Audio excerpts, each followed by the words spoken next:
Is there people at this table that have been responsible for panels kind of running over, you know? Sorry, that's why. Ooh, this is loud. Okay, this is the science, philosophy, and economics of being in a band.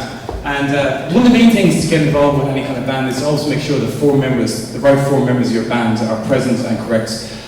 Half our panel dropped out due to all sorts of reasons, so immediately we're kind of in the wrong ball game. So, leading it from the very end, we've got a band member, we've got a manager, we've got two managers actually, we've got a digital guru.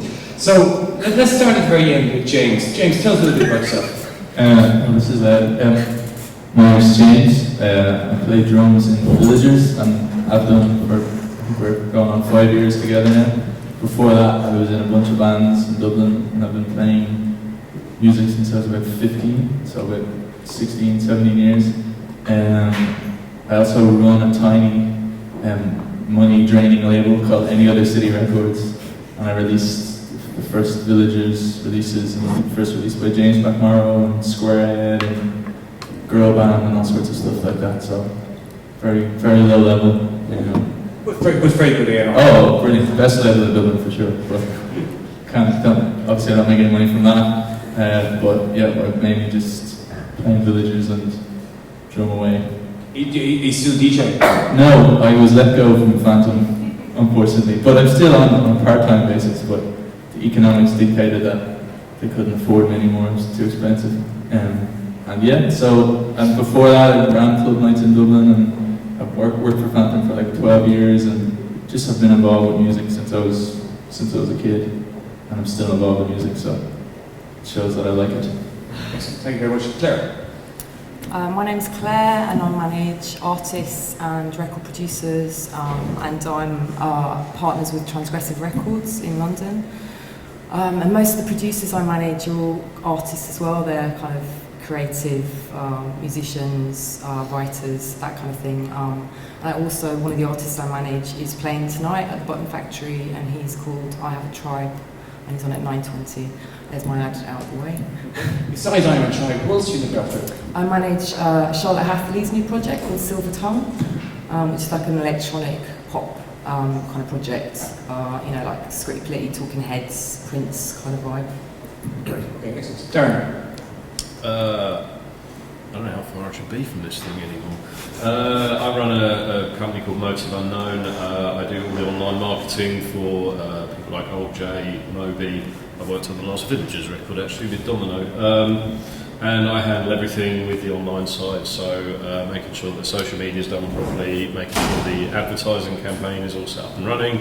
I tend to lapse into sort of biz dev areas like YouTube and monetizing content on there and things like that. So that's broadly what I do, and then I also touch on other things. So I did recently all the marketing partnerships for the AIM Awards in the UK, and I generally just get known for being a bit of a loudmouth and an itinerant sort of opinionative type. Okay. Darren also compiles a daily newsletter called the Daily Digest, and anyone here who wants to know anything about technology, the best stories that are going on, the best trends that are going on, you should also make sure you subscribe to the Daily Digest. Joe?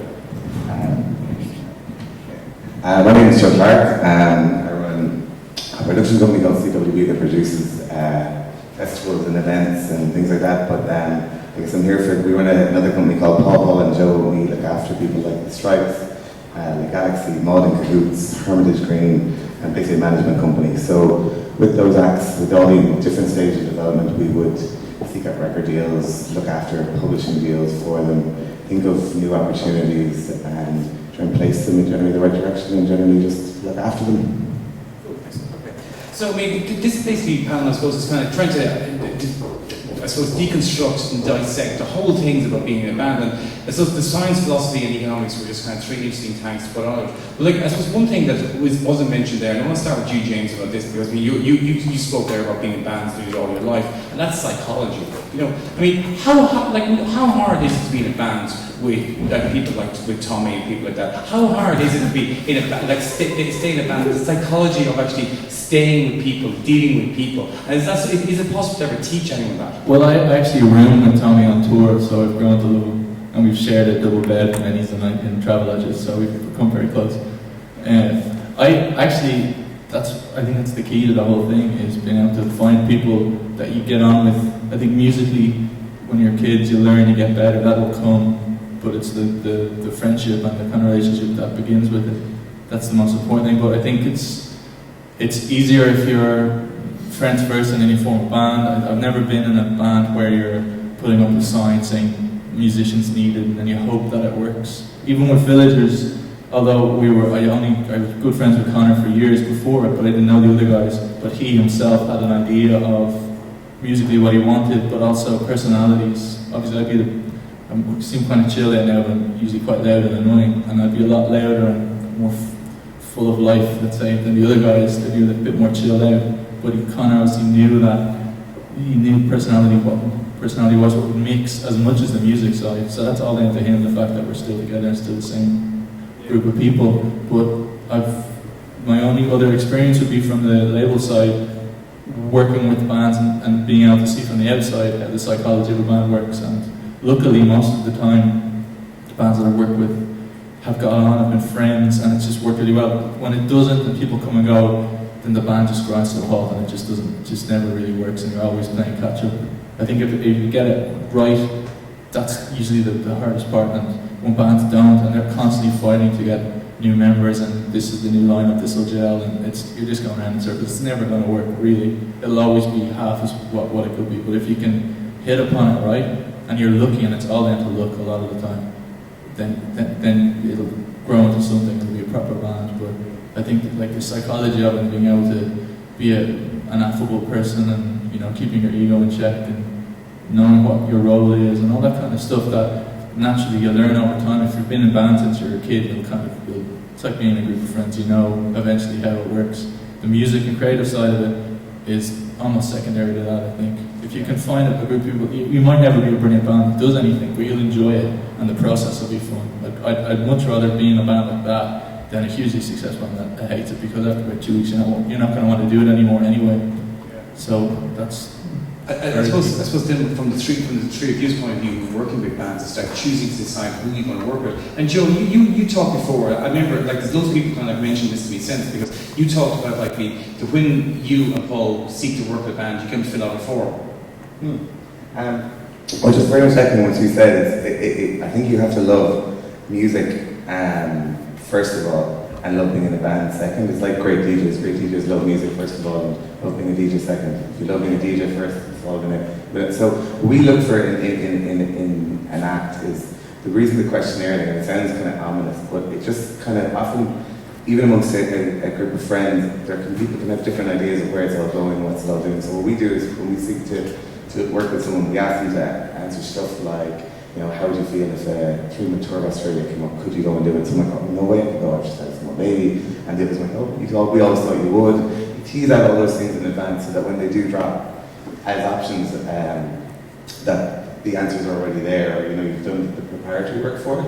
But that line about being friends, I think is a huge thing. Having worked with seen, for example, the Galaxy are like a bunch, a gang. They're the best type of group of friends in that they hop off each other, they finish each other's sentences, and it really, really works. And they have all the same dynamic as like a group of brothers or whatever have, where they have different interpretations and stuff, but it always comes right in the end. And I think bands that I've kind of worked with before where they weren't friends, I think first of all, as you said, the cracks always show. Eventually the creative might be there, the work that comes out might be amazing, but it'll be in a travel lodge at 4 a.m. in the morning with the share bed is when it will all go horribly, horribly wrong. Yeah, that's happening. I can imagine. In terms of Darren and Claire, in terms of let's start with you, Claire. When you choose to work with someone, what exactly I suppose turns you on? Is it the case of the fact that the band are already signed? Is it the music? Is it the people? Is it the fact that someone good has recommended this person to you? What are the kind of I suppose the signifiers in your head that make you go, yeah, this is a person I definitely want to work with? I suppose I work with bands and artists on all different levels, because I'm partners with the record label, so I hear bands that way. They've got a promotions company, I hear bands that way. Unsigned artists get in touch with me all the time about working with a producer, which I've kind of used in a kind of a development kind of way, nurturing artists in that way. But I have two main rules really about how I manage them, or why I choose to manage someone. And it's basically I have to connect with them on a human level and not hear a symphony or anything, but it's and then the other thing is that I have to be passionate about the music, and they're the two things that I go by basically. And I know, I go with my gut. That's how I started to manage I Have a Tribe, because he got in touch with me about working with Rob Ellis, who I manage. And they made an EP together. I only knew 4 songs, and I spoke to him on Skype. We connected on Skype. I hadn't met him in person, I hadn't seen him live, but I went with my gut instinct and I decided to start managing him because I believed in him and his music. And I don't think everyone goes by that in the music industry, and I wish kind of a lot of A&R people were a bit more like that, and went with their gut, but that's kind of how I do it anyway. Darren, from your point of view then, what do you do for bands? Sometimes I get the feeling that, maybe I'm wrong, we'll come to this in a bit, but the bands don't necessarily want to know about it. It's almost like how the sausages get made. They don't want to know how you turn them into social media superstars. They don't want to know how you manage your Twitter campaigns. How important is it for you that bands actually understand this? Or is it a case of, look, East, just give me the controls to your Twitter passwords and I'll do the rest for you? I think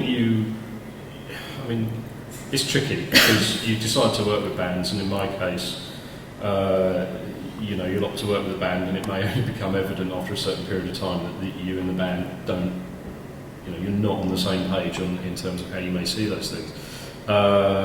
Undoubtedly, though, the best campaigns, the things that come together best, are kind of when the band are more bought into doing that.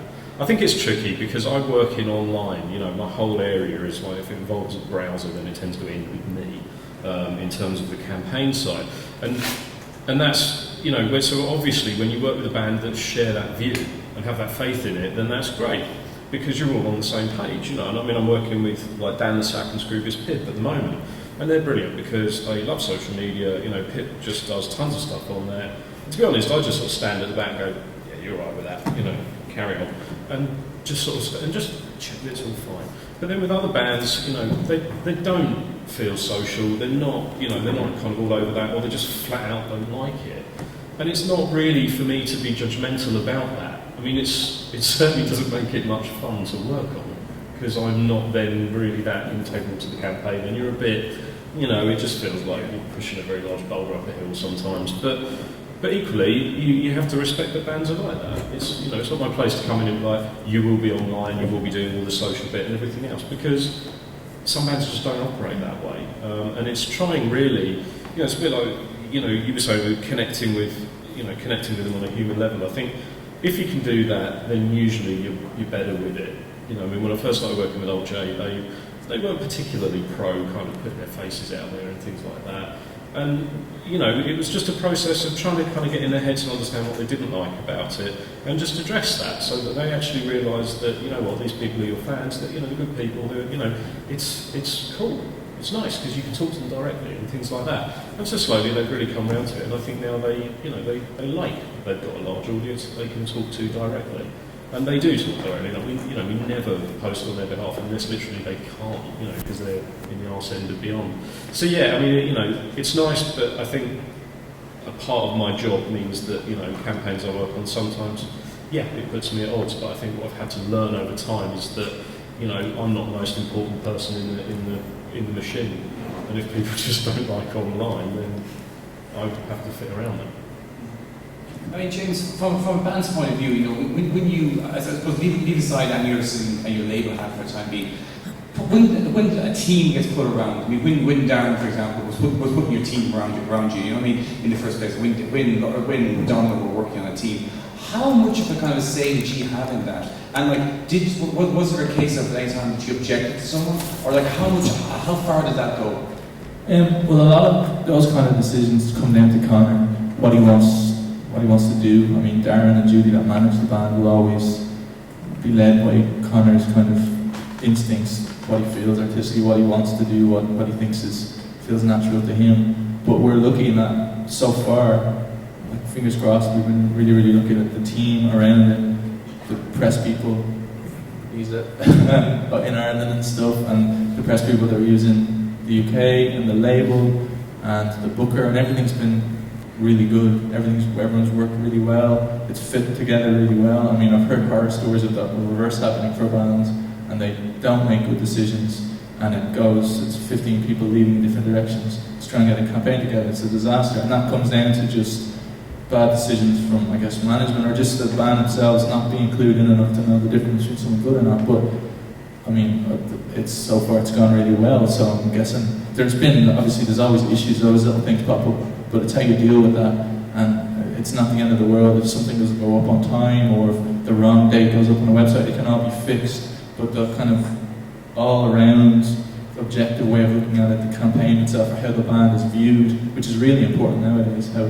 someone perceives the band, what it stands for, that's still really solid and sound. And that, a lot of that does come down to just Connor's own instincts on that.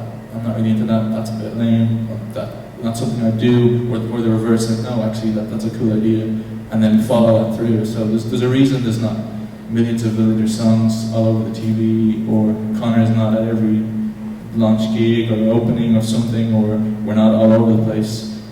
There's a reason behind that. When it's not that kind of band, it's not what Connor wants Village to be viewed as. And the same, if the other 4 guys with me and the other 3 guys in the band, if we felt differently, it wouldn't work.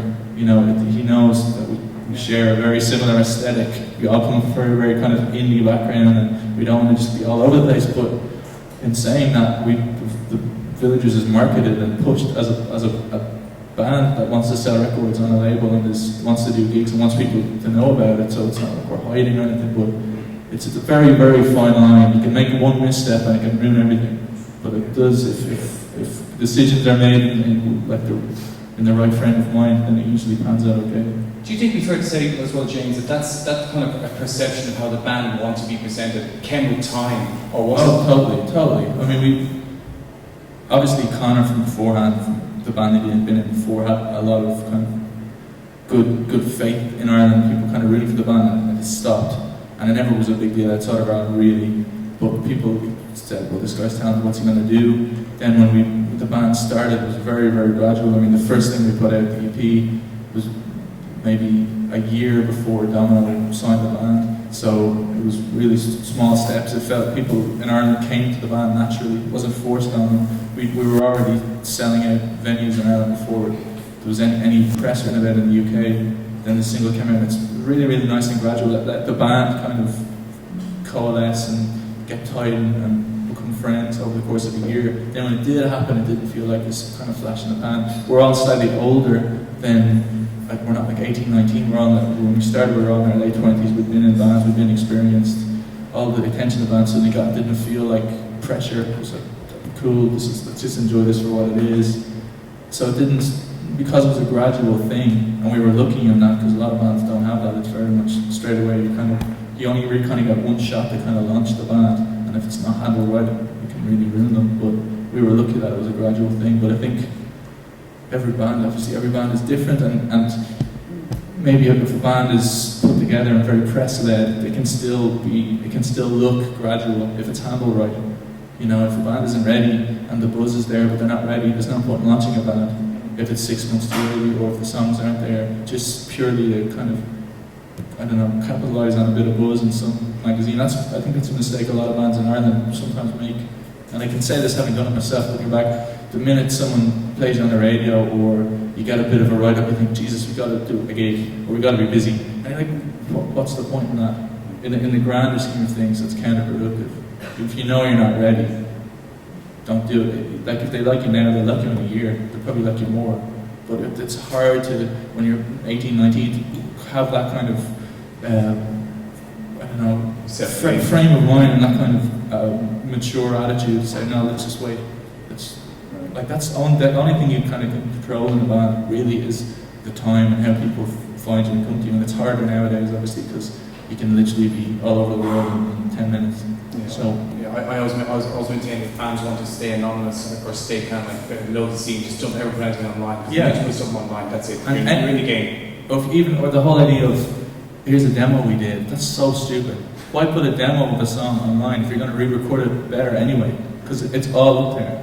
You know, don't It goes back to what kind of Paul Adams said in the previous panel, which is that we live in a time now that everything has changed, and yet the models and the infrastructure the bands use is still very old-fashioned, talking about like tours and demos. No, totally. I want to kind of, I suppose, move on to the more the economics. This is a question for Claire and for Joe. You know, just how important, from your point of view as managers, is it that the Act knows about the economics of things, that the Act understands it? I mean, obviously, you know, you're going to say because you're fine upstanding citizens, you know, and there are probably lawyers in the room, that like, of course the band should know exactly what they're getting into. But have you often found that bands don't really know, and sometimes Claire, they want to abdicate responsibility to someone else to kind of take care of everything for them? No, I've never heard about that at all before. But yeah, there's still a lot of artists that are a little bit green on that side of things, and I think it's a good thing to be knowledgeable, as knowledgeable as possible.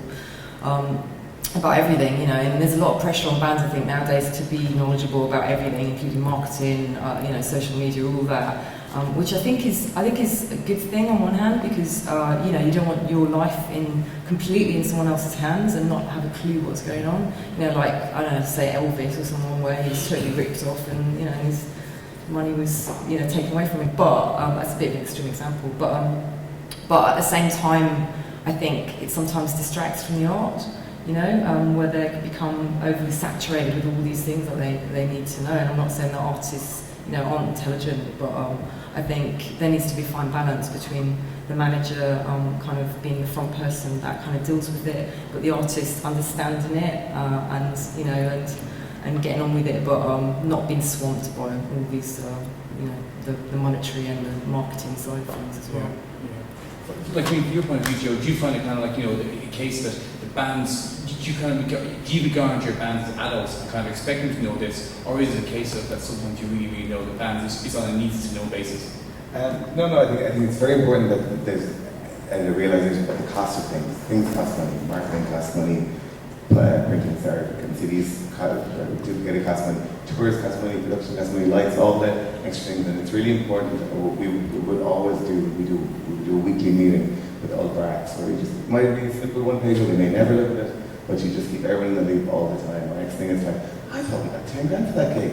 You did, but we paid for a bus, we paid for sound engineers, lighting engineers, we paid for all that stuff, and that's why you're left with whatever you're left at the end. So it's really important that the top line stuff, I think, you're right, the nitty gritty of the percentages that go different places, I think that's a quarterly or yearly thing from a record company or whatever, but very much so on the level that we would work with the acts. I think particularly on terms of live revenue, which is what the revenue is now. The record revenue and the publishing revenue is further down the road, and that will have been accounted to infinity when it comes through. But the live stuff's quite important that everyone knows what it's costing. Do you remember the way you wanted to put that big backdrop up? No, that big backdrop cost that, and that's really important.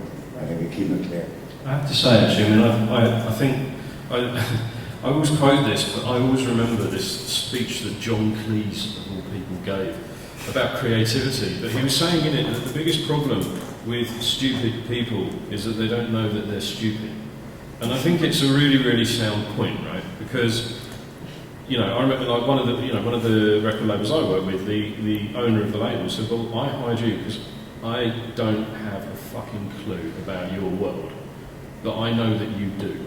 So that's why I'm hiring you. And the best, most sort of slick organisations, and a band is an organisation, a band is a business when it gets successful, understand that that's necessary. And that really, the trick in my experience is finding the people that can take care of those things. Now that doesn't mean that you sit in ignorance, it means you have an understanding of it, but equally, you know, as you said, it's kind of, if you are trying to be all of these things to all people at the centre and you're not accepting that there has to be a bit of division of labour here, then you just wind up being swamped and there's no headspace to be creative because you're looking at spreadsheets and stuff.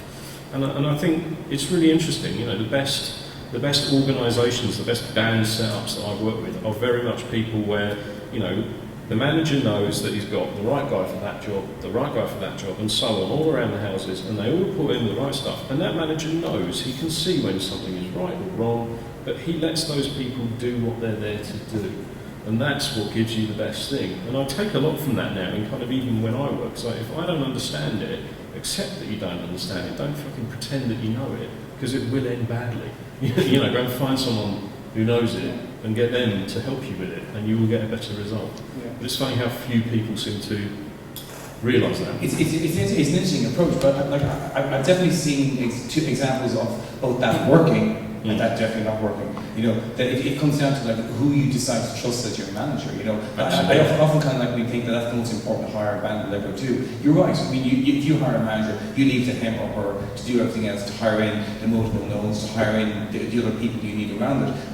But that management hire in the first place is very, very important. But like, you know, I'm also kind of wondering, like, in an age we live in right now where the internet means you can actually ask lots of questions and find lots of information, both the right stuff and the wrong stuff, but maybe there's a case to be made that like bands, I suppose, you know, if you're a consenting adult, you should know what's going on with your shit, you should know what's going on with your business. Maybe not to the nth degree, maybe not knowing that Mulligan Unknown actually billed us for 45 bottles of gin last night, you know what I mean? You'll need to know about that. But like, you know, to know what's going on, is there a case being made for that? That maybe bands should be a bit more clued in about how the industry works? Or do you really think they should be keeping that side of their brain solely for making great hits? No, I don't think it's a thing where it's kind of like, you know, it's a bit like the sort of old school, you know, male chauvinism, like, don't worry about it, dear. Your pretty little head can possibly wrap itself around this big thing. No, not at all, you know, and I think... Yeah. But no, it's you know, it's that thing, and you know, and I think if you know, I worked with Scribner's Pit, and Scribner's Pit, you know, he put a whole record out himself, and he sort of binned off his label, went solo, and just said, right, I'm just going to do it all myself, and he got a bit of help on the financial side of thing, and he landed it in the top 30 with, you know, little or no advertising, and just been very, very clever about how he did it. So, no, absolutely, I think if people know this stuff, it's great. I think really my sticking point is more that people try and hoard it all, and that's when I think it comes apart, because you can't do it all. And it's something, I mean, I'm not anti the DIY aesthetic at all. You know, I think it's very empowering that people can do all of these things now. But I think there's a point, and it's not discussed enough, where people have to understand that they've got to slightly let go of the reins. And that, you know, labels always got painted as just the really, you know, big bad guys, and like, it's a separate discussion. But the point was more that just the label take a lot of the shitty work off your hands, over the marketing, the promotion, and everything else. And they, you know, if they're doing the job right, then they'll make your life easier, because then all you do is worry about the playing. That doesn't mean you have to be ignorant, but it means that you accept that you've got the right people doing these right things for you. And I think, you know, I mean, it's funny you say, you know, the best decision people make about a man is about getting a manager. I did a panel recently with Blake from the Mystery Jets, and someone asked this question of like, what's the first thing I should do? And Blaine basically sat there and he just went, get a lawyer. He said the first thing we did was we made friends with the best frigging lawyer we knew. I mean, he was our guy. And then when the managers came knocking, some of whom, you know, I mean, a friend of mine just nailed it the other day, and he said, you know, the music business is the only business where someone can just march in the room and give themselves a title. And we're going to go, I'm a manager, and like, there's no qualification on that whatsoever. So there's amazing managers and there's absolute cretins, you know. And so, and Blaine's view is very much the lawyer is the guy that will help you negotiate that. But equally, the lawyer is the one guy that actually isn't on a take. The manager can be, which is not still managers or equal, let's not get into that. But, you know, the lawyer is there to be an independent, you know, adjudicator on this stuff. So his view, which I actually thought, I've never thought about this, but I kind of thought, actually that makes a lot of sense. If you've got the lawyer on your side, then as the contracts come in, the lawyer's the guy that can read legalese and go, actually lads, this looks pretty egregious. You probably don't want to sign that. And, you know. I'd kind of disagree that the lawyer's not on the take as well, because everyone has got their own, you know. We all know cases of lawyers who are, you know, let's just say getting enhanced commissions for totally. guiding certain bands and certain labels. And but I think that's kind of a slightly cynical take from a band. Not from you, but from like a band saying, I'm going to take a lawyer first. It's a defensive tactic. So maybe they've had bad experience in the past, and they're like, right, get a lawyer. So I think it's just relative. You know, it's whatever you feel is right for you. You know, there's no right way or wrong way. You know, and if you connect with someone, I mean, I go on trust with people I manage, rightly or wrongly. You know, it's I think it's a team effort, and you know, if there's a mutual trust there, then hopefully it will work. You know, if one person falls along the wayside and goes off with someone else down the line, then so be it. You know, but that's what happens in all relationships at some point or other, perhaps. I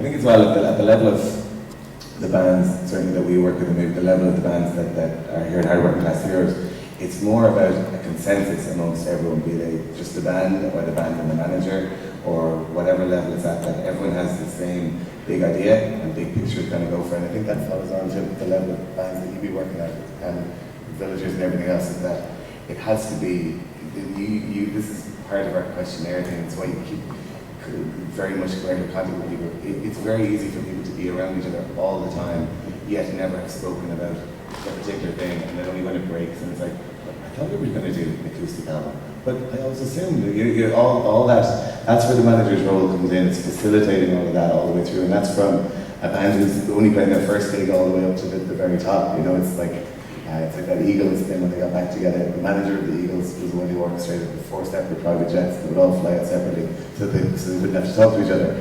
That's the role, you know, and that's the direction that band decided to do. But it was interesting when you were saying about Connor.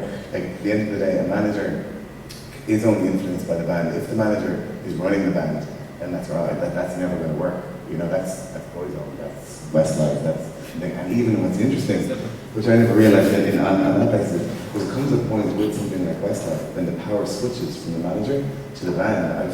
I didn't know this, and it's just basically, you know, it starts off, they've been recruited, they've been hired, they do what they're told, and then they're bigger than the individual personalities are bigger, and they call it production, and they decide how much money is spent on the show, and they decide everything else like that. So it's, the manager's role is only ever to facilitate and guide, and it was a phrase we kind of came up with when we were looking at all this. So it's almost talent engineering. The manager, unless the talent is there and the idea is there, the manager can't do anything.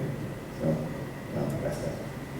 I would say as well, Jim, living in Dublin, we have a really, really good resource in Dublin of loads of bands that have been fucked over in England. Maybe more than any city in the world. So, any young bands, and this is on an old man, but I learned this, learn your history. Get to know, and don't be afraid to ask older bands about such and such, this label, how they approached this, why it went wrong, how they got screwed over by that, why did they leave. And bands, if they're honest and nice guys, they'll tell you, email them, go meet someone in a bar like, oh, remember that time you signed to Phonogram and they held your album, or remember the time Polydor or Mercury kept your album on the shelf and you still can't get it back, or such and such a lawyer, or such. Basically, there's so many bands in Dublin from about 1987 onwards that have horror stories and have passed them down through generations. And I'm at the stage now where I know enough that young bands now email me, like 18, 19-year-olds, asking me questions. And I said, well, this is what I learned. But also, back in the day, in 1997, I can remember talking to such, and obviously the industry changes, but reputations are reputations. And the best A&R guy in the world doubtlessly screwed someone over in the past.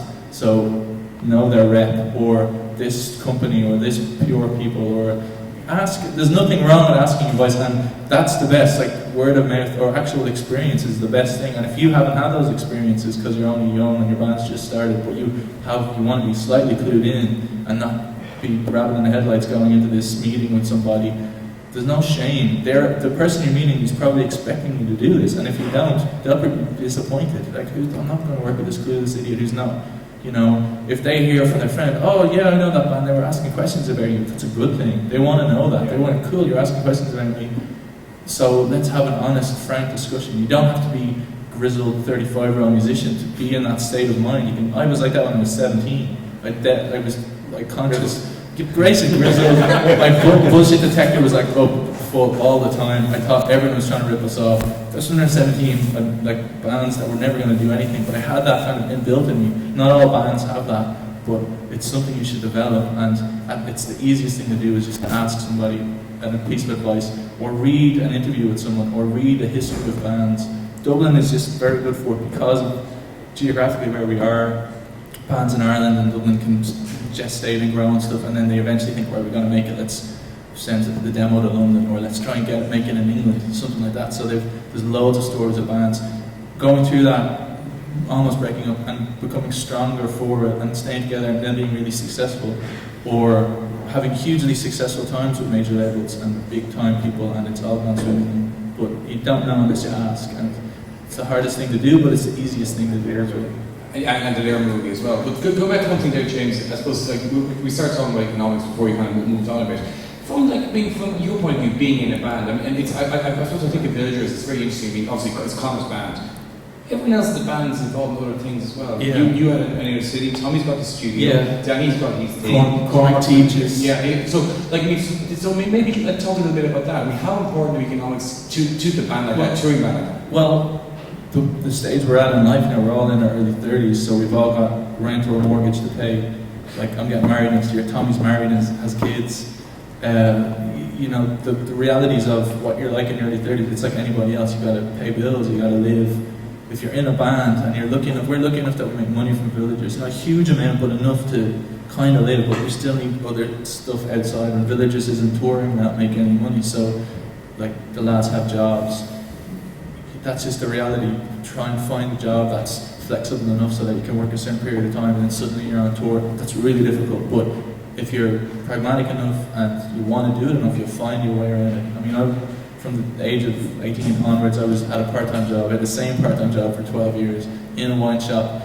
I really enjoyed it, but it was a part-time job, so by the time I was 26, 27, I was still working part-time, living the dream, trying to be in a band while all my mates were becoming qualified like doctors or managers, and you see them, you're serving them drink and you think, Jesus, this is pretty soul destroying, and they're like, oh, I'm still in the band, are we? He's like, yeah, it's still, still playing music. Oh, cool, good luck with that. Whereas secretly they really want to be doing that, and you really want what they have, security, and they really want to still feel like they're in their 20s and living a bit. So it's an unsaid thing, but you have to sacrifice to do it. But the older you get, the more your life develops, the harder it gets. If I wasn't in Villagers and I wasn't in a band that I could make some money from, I don't know if I could actually afford to give this amount of time over to being in a band that wasn't successful. You have to make that call. You have to almost make that call when you're like 25, 26. Then you kind of think like, do I want a house? Is my girlfriend taking me seriously as a human being? Like, is there the potential? Like schools are expensive, kids are expensive, life is expensive, and earning.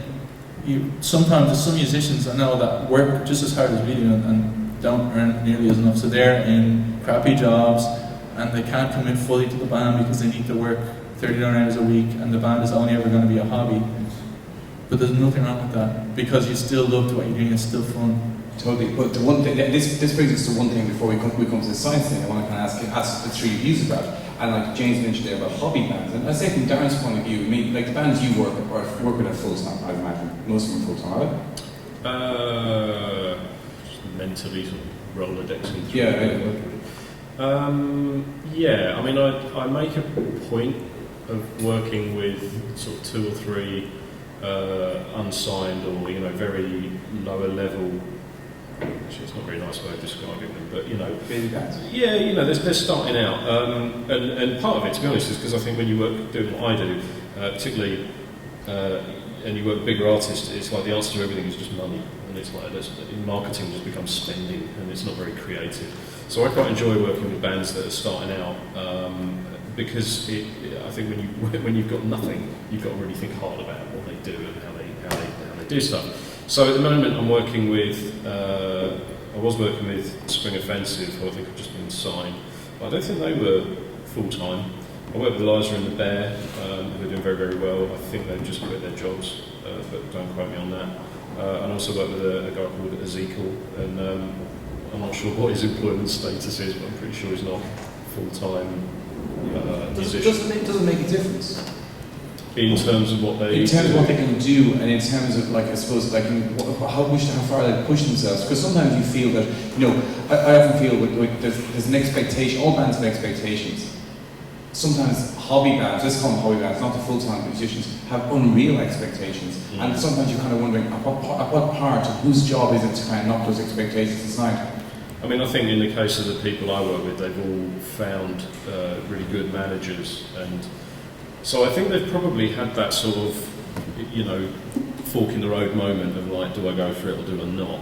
And the fact that they've got decent management would suggest that they've opted to follow that path, whether that has meant that they have to quit the job. Because I don't think it's that black and white. I mean, I don't know, maybe, it's that thing where you just get so busy that at some point you're sort of sitting there thinking, you have to do it. I mean, you think You know, it's hard taking time off work. You have a certain amount of holiday hours. You're trying to balance them, and then eventually you're like, well, actually, I'm earning enough for doing this, so I don't need this job.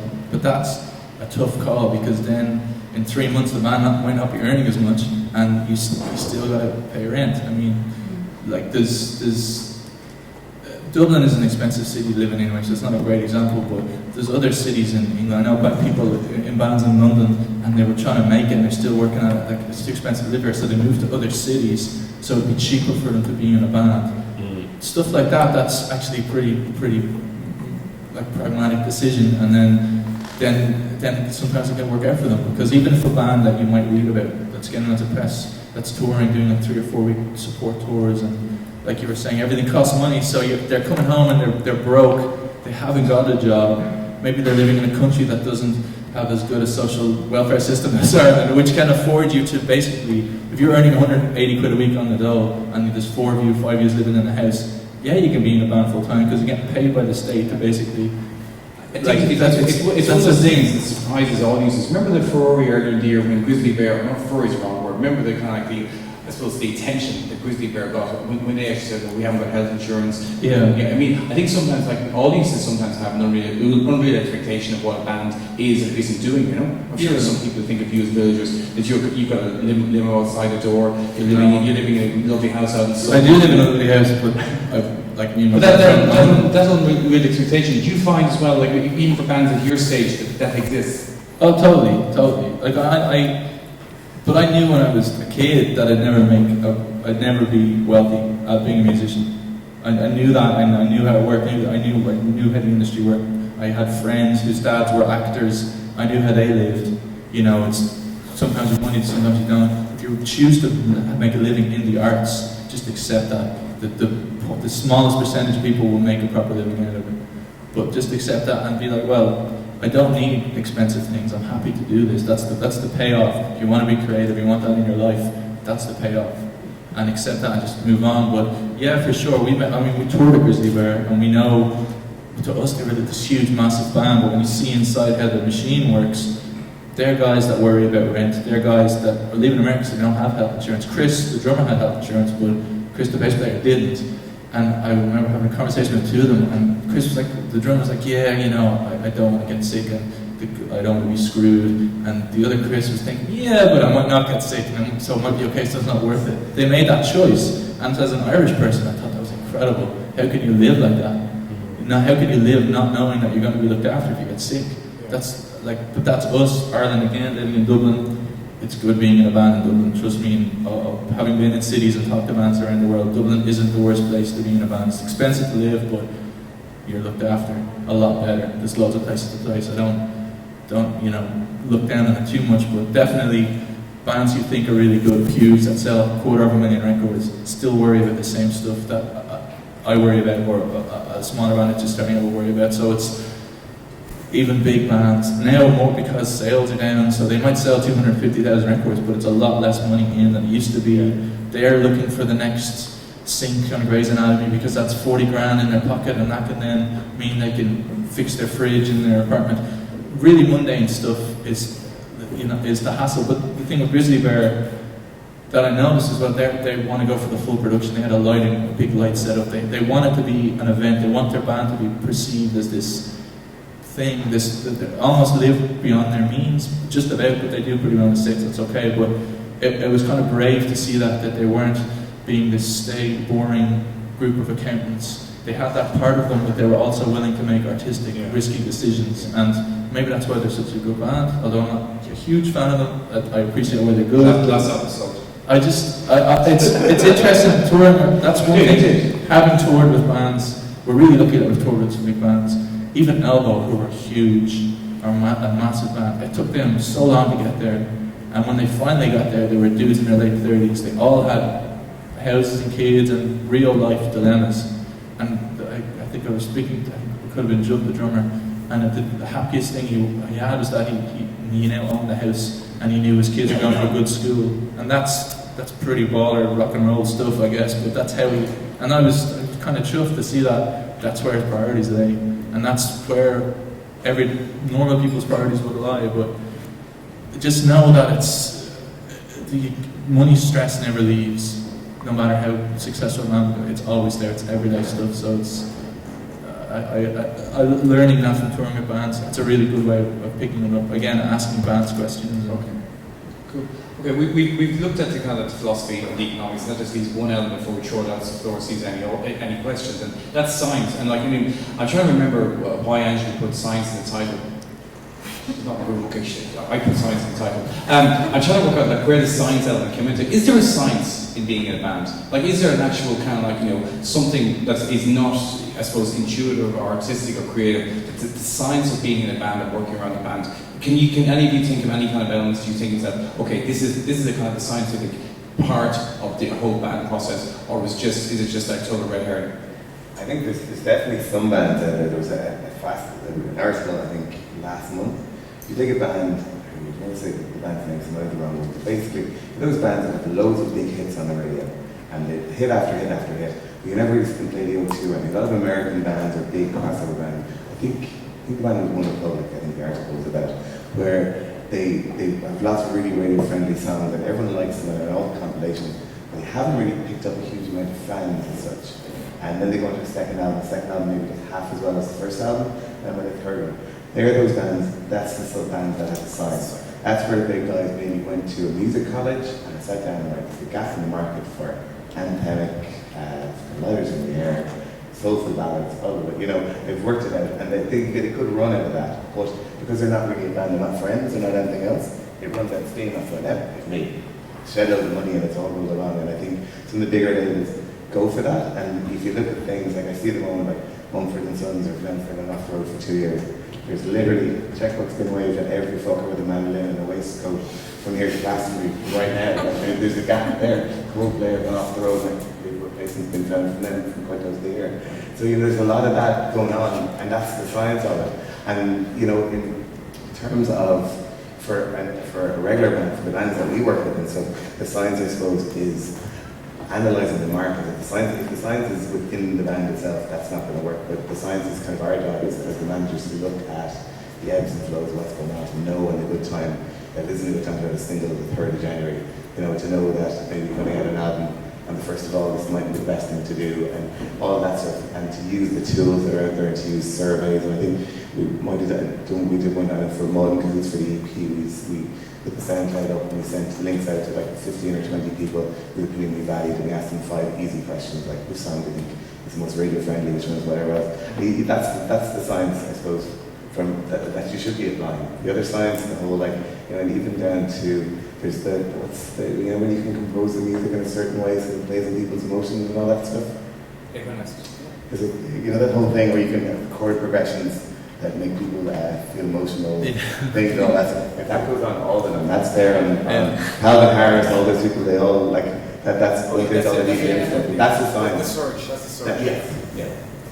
So, have you come across any examples of indie bands using what Joe's just talking about? You know, that's sort of like scientific, that knowing, using the surge, using the EDM surge, or using any ideas like that. I know.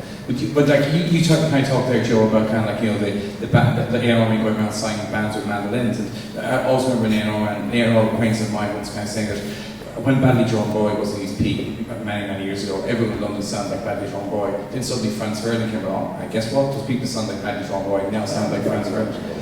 Badly Drawn Boy, I tell you afterwards, okay? But like, but you know, this idea. I mean, is it kind of like, I mean, from your point of view, like Darren, and your point of view, Claire? I mean, is this anthema to how you work? That idea of using scientific data, like Joe's just explained, to kind of game it. Is that kind of something that you would not get involved in, or is something that's kind of like, again, we're back to how the sausage is made? I think from my side of it, I get really fucking tired of people looking at all the stats and over-relying on that. Someone I know kind of nailed it when he said that decisions, I mean, in this day and age, you know, technology plays a massive part of it, everything we do, you know.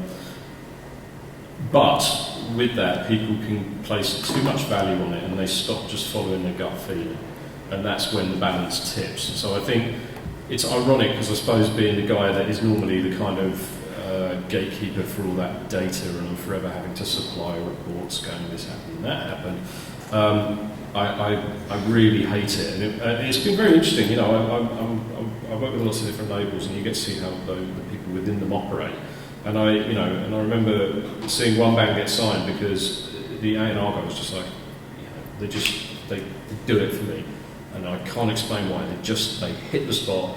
I'm adamant that that's the horse to back. I'm going to sign it.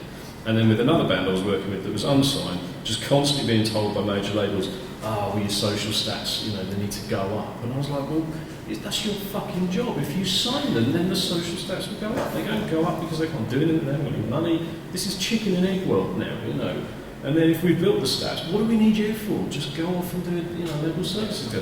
It just gets ridiculous. So it really, really irritates me when everything becomes like data-informed data-led rather than data-informed, and we've really got to keep that in check. So I think there is a science to it, and people can find that. Nobody has managed to bottle that up and figure it out, and the day they do, then the whole industry is fucked, because it'll rapidly just go off the cliff, and it'll go very, very sour. So I think, it's ironic that I'm the person that sort of sits there with more, I'm regularly known as the data geek, and I'm that bloke who's like, what happened here, and I'm like fucking stato in the back, little known man. But no, I personally, I can't stand it when it becomes used badly and over-relied upon. And I certainly, in England with Radio 1, I could rant for fucking days about how Radio 1 just obsess over the stats, and you're just sat there going, whatever happened to is it a good song? Because now everyone then runs in and we're all, there's labels buying fans and buying views, and the whole thing's just gone to shit. And you just sit there going, what happened with that? I like this song, I think I'll back it. In the same manner as the shrewd guy that signs a band saying, I like them, I think these guys will go. And, and hasn't history taught us, if you look at Domino or Excel or, there's a litany of these very successful labels, and the reason they've done well is because usually out the front is a very, very shrewd A&R person who's got a cracking ear. And we'll sit there and in a room full of people going, I don't get it, mate, you're on your own with that one. He'll be like, no, I believe in this, I'm going to go out with him and I'm going to sign it. And yeah, they don't get it every time, I think every label is mildly guilty of rewriting history. Excel's a great example. And they'll be like, we've got this, and you go, I don't know, Electric Six, and everyone's like, who? And Is it your bands? Yeah, so it's they do that, that's fine. I'm sure it's same with me. If people say, who do you work with? I'm not going to list the disastrous campaigns. Why would you? But yeah, those people, those labels succeed and endure because the people don't apply the science. They're individuals. They're quite maverick types. They follow their own thing, and they. I think they back it up with the data, though. In what sense? What in the marketing? It's like the kind of post-signing, I think, is when the data comes in there. Yeah, I've been asked a few times to look at bands that people are signing and look at their stats, and I've done that, but it's not always informed it. Yeah. I think sometimes if you look and it's really bad, like the shit looks like a ski slope, then you would stop and it would give pause to thought. But no, I think often the best A&R men I've seen who pull the right bands in that do the best things are the ones that have that fundamental belief and vision of how they want it to be. And I think they find that right balance of how to be involved enough to make it go the right way, but also step back enough to give that room to breathe and be individual and be what it is. And like that, I think you just see the A&R men generally that I think do a really good job. Basically, they've got John Peel syndrome, where they might be like 40 or 50 or 60 years old, but they're still about 15 at heart. Unfortunately, there's not that many of them around. Though. No, they're a dying breed. Well, yeah, they definitely are sort of a dinosaur breed. Sorry, I was going to say that I think that most A&R people, mainly major label A&R people, they all follow each other in packs, and they're too scared. They're all looking at social stats. They're all looking at which bands are playing the game, because they won't sign them before they get to a certain point. And unfortunately, some of them sign people who probably deep down they don't feel that passionate about. They sign them because they're scared someone else will sign them, or And the only an A&R woman I know who works at Beggars actually recently said to me, I'd much rather be sacked for signing an artist that I love and I fought to sign, rather than sacked for signing an artist that I was told I should sign out of fear, And I just thought, brilliant. I wish there were more more people like that. It's fascinating what you say, Claire, as well about the A&R people hunting impacts. That hasn't changed in 25, 30 years. It's still the same way. But there are. It's interesting that when you mentioned A&R and career and data. One of the scariest afternoons I've had this year was spending some time in a major label A&R department. And there's a bunch of scouts there, and like they are sitting on their laptops and they're following 1,000 people. They're following 1,000 people. And if anyone mentioned a new band or whatever, any people are following a new band, they're on it like they're in like Flynn. They're on it straight away. But what's really interesting is I remember kind of there's 1 or 2 acts that were mentioned to me at that day that we found these through social media. And that's really interesting. There's one act in particular that stood in my mind because the track was really, really good. And a couple months later I heard from another A&R person, they'd signed it. But the major label A already had it. They wouldn't go with it. The data was there, the tune was good, the gut was there. But I remember asking A&R, why didn't you go with it?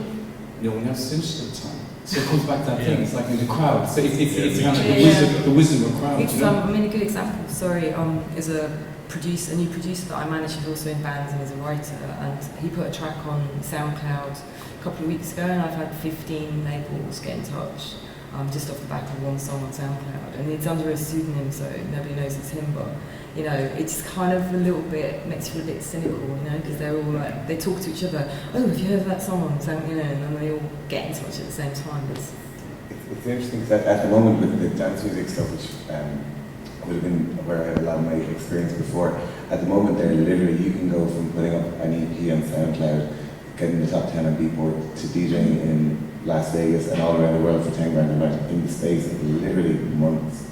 You know, there's such a hunger for the EDM stuff in America that, you know, a couple of tracks, there's a guy we were just talking about there, and he was 21, I think, from the UK, and someone rang, a publisher that was here earlier, rang, so he could get his publishing, and the manager said, oh, well, you wouldn't be able to afford his publishing. And what do you mean? He's like, oh, he's earning 20 grand a night.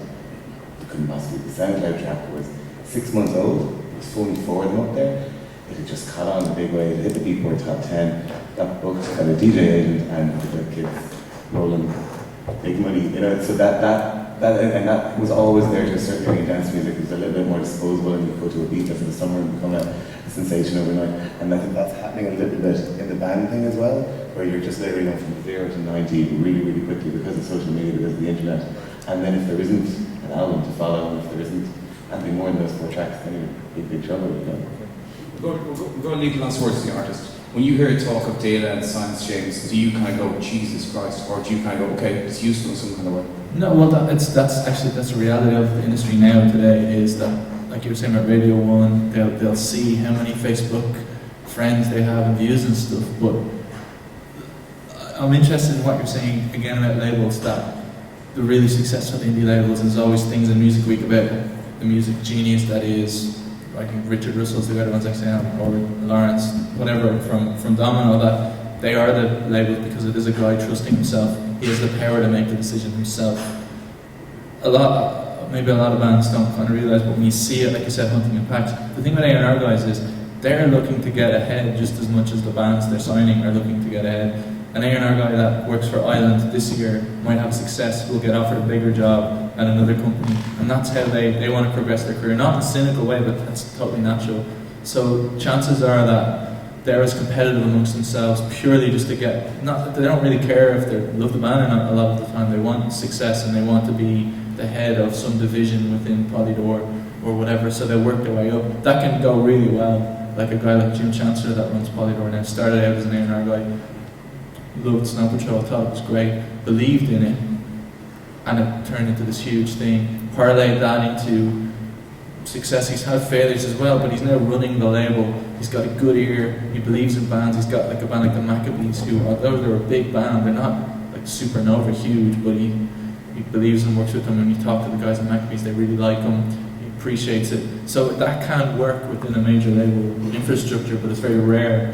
But it is frightening to see like 20 dudes in their late 20s in like with shoulder bags, like on their phones, like music events, and then they kind of move around like a pack of sheep because they need to be, their boss is going to ask them, did you see such and such a band? I just heard from this dude, and they have to say yeah. But I think to step back from just the science of it, if that's how the industry is going to work, it still comes down, it's the age-old thing, it still comes down to a band with good songs and talent and stuff. But if a band isn't willing to embrace how the industry works now and say, well, actually we need to have an online marketing campaign. We need to be able to understand why such and such a radio station isn't playing. It's not let that impact on how they're writing songs or how they're going to be creative, but not be close to it and just say, well, I don't want to live in this world. That's not the industry I want to be involved in. At some stage, you're going to have to deal with it. So you might not like it, but it's good to always understand why it works. And the fact that you can buy Twitter followers, the fact that you can buy views on YouTube and buy Facebook friends, that's the reality of it. Deal with it, move on. Just accept that that happens. So if you see a band that has millions and millions of Twitter followers or whatever, know that that might not be true, that might not be real. But look at, just always go back. Like a good A&R guy will see a band, be moved by what they're seeing, see the potential. It might not be ready now, but they might, and they'll be honest and they'll say, look, I think you're great, but I think you're going to be even greater in 6 months. So there's no point in me getting involved now. Just do what you're doing. That's more what a band wants to hear than an A&R guy thinking, oh my God, you're an electro. Like look at the band Churches. Chances are there's going to be loads of more kind of electro poppy bands from Scotland. There'll be a race for that. Or Mumford and Sons, there'll be a race to fill that void.